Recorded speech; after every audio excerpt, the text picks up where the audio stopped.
First nominee, Astra Bibingkan Naik.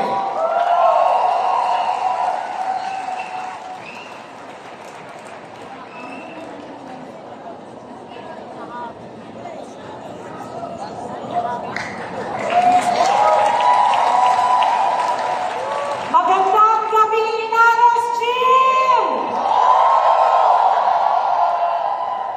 Magandang gabi, Pastor Apollo C. Kibuloy. Alam kong nanonood ka. Natutuwa naman ako dahil ang campaign poster ni Pastor Kibuloy ay regalo ko yung suot niya na baron. Pastor Kibuloy, mahal na mahal ka ng sambayanang Pilipino! Meron akong tanong sa inyong lahat ngayon. Papayagan ba natin ang sinabi ni Bongbong Marcos na 12-0 sa Senado?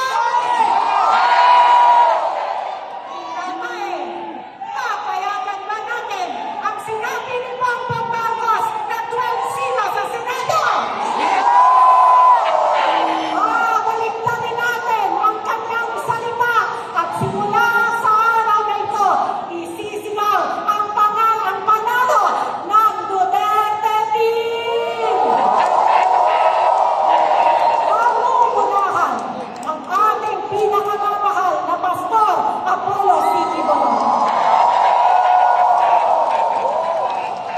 Ang sabi ni VP Sara Duterte nung nag-speech siya kamakailan lamang sa mga media, God save the Philippines. Naniniwala ba kayo na kailangan natin ng Diyos para masamba ang Pilipinas? Kung naniniwala kayo na kailangan masamba ng Diyos ang Pilipinas, maglagay tayo ng mga tao sa pamahalaan na may takot sa Diyos. Unang-unang pa lamang na pagkakilala kay Pastor Kibuloy, alam nyo, very well known si Pastor Kibuloy sa amin doon sa Mindanao. Maayong gabi sa kanang atong mga kautsuunan nasa Mindanao.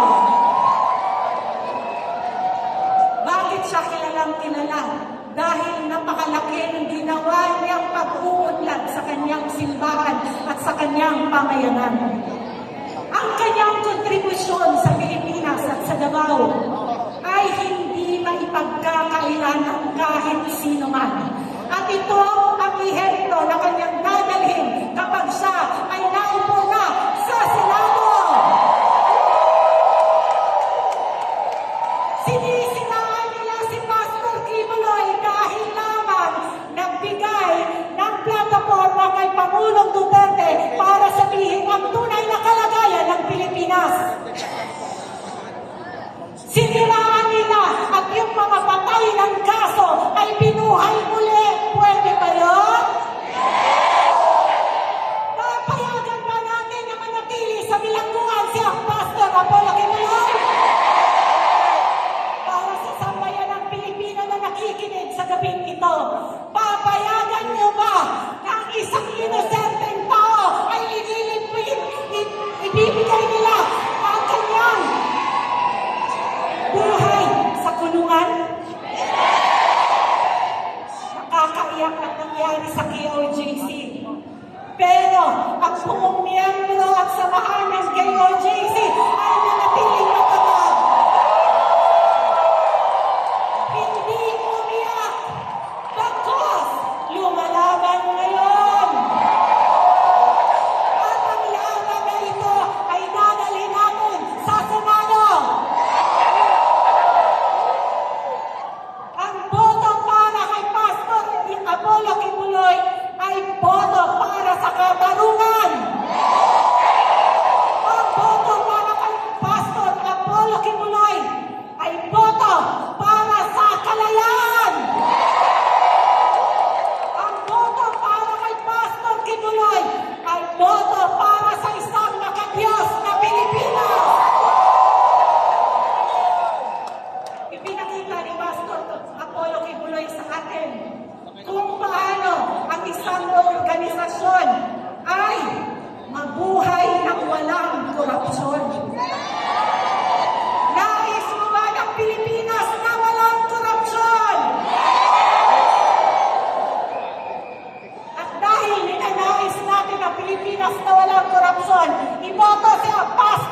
Apollo Kibuloy sa Kongreso.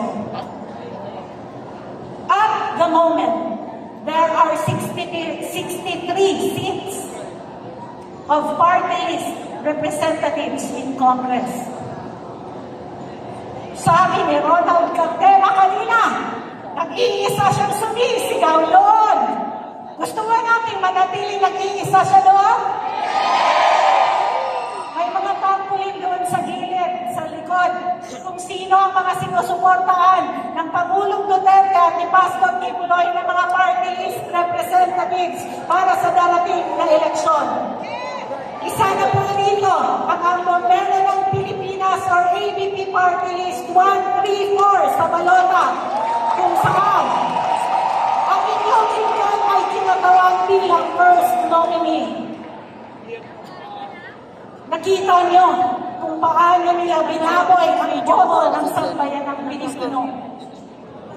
Ang ginawa nila kay Pastor Kibuloy, ang ginawa nila sa SMNI, ang ginawa nila kay Pangulong Duterte, ang ginawa nila kay Colonel Grijaldo, ang ginawa nila sa mga vloggers, ang ginawa nila kay Vice President Duterte ay pambabastos sa boto ng bansang Pilipinas.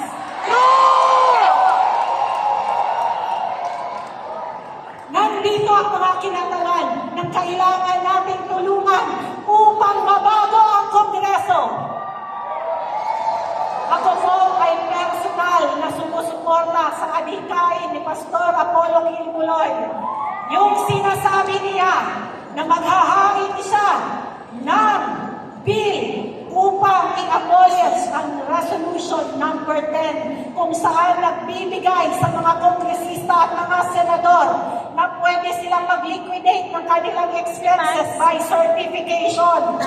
Pera ng taong bayan ang pera na ginagamit nila. Ang nararapat lamang na maging tapat ng bawat kongresista, bawat senador at bawat nanunungkulan ng pamahalaan. Kung si Pastor Kibuloy ay maghahain ng abolition of Resolution number 10 in the Senate, I am going to file the abolition of the Resolution number 10 in the House of Representatives. Karapatan ng bawat mamamayang Pilipino na malaman saan napupunta ang ating buwis. Ngayon, saan ba nila nilalagak ang kanilang mga pondo? Napakalaki ng pondo na inilagay sa flood control project. Tama ba yun? Maraming pupunta sa bulsa ng mga nagpanukala ng flood control project. Bilyon-bilyon ang inilagak nila sa flood control project.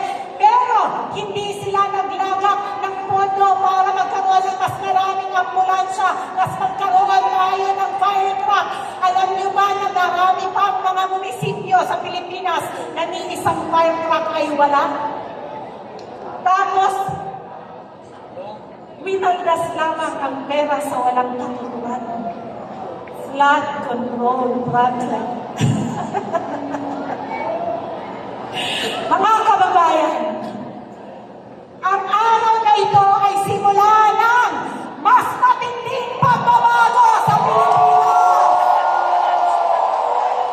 Tinawag Pangulong Duterte noong 2016, hindi naging ganit sa posisyon, hindi niya hinayaan na siya ay magbigay ng magdidikta sa atin, kundi nung natapos ang kanyang termino, he made himself to be true to the Filipino people. Sabi niya, I will not extend a single day of my term.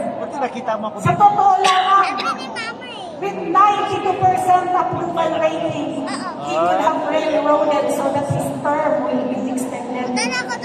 Pero hindi galit ang ating Pangulong Duterte. Hindi galit si Sara Duterte. Alam natin na it was in her hands already the presidency of the Philippines.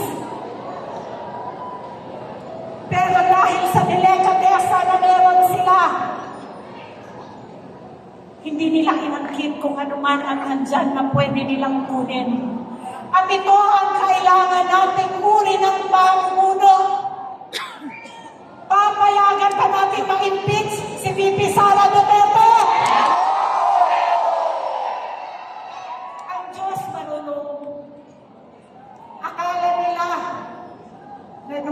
maghiwalay sila ng impeachment court sa impeachment ni Sara Duterte, ay mababaraso nila ang lahat upang patasisigin si VP Sara Duterte, pero hindi. As of the latest na sinabi ng Senado, ng nagkakaisang Senado sa ngayon, pagbalik na daw ng Kongreso, kung kayang napakahalaga ng magiging role ng ibumoto nating mga senador at mga kongresista sa 2025 elections. Huwag nating hayaan na mabuhin ang boto ng bawat Pilipino.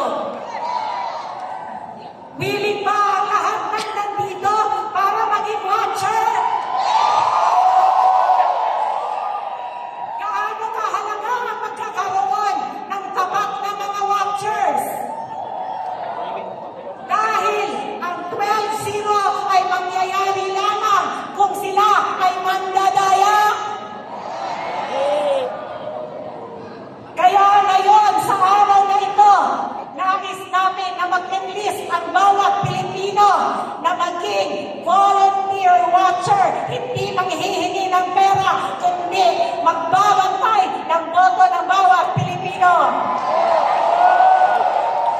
Kung kaya sa araw na ito, isa sa isisigaw natin, I am going to be a watcher for Apollo Kibuloy.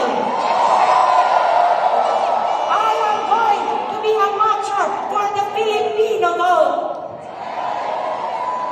At dito na lang po ako magtatapos at sasabihin ko, 134 AVP party list para sa 2025 elections.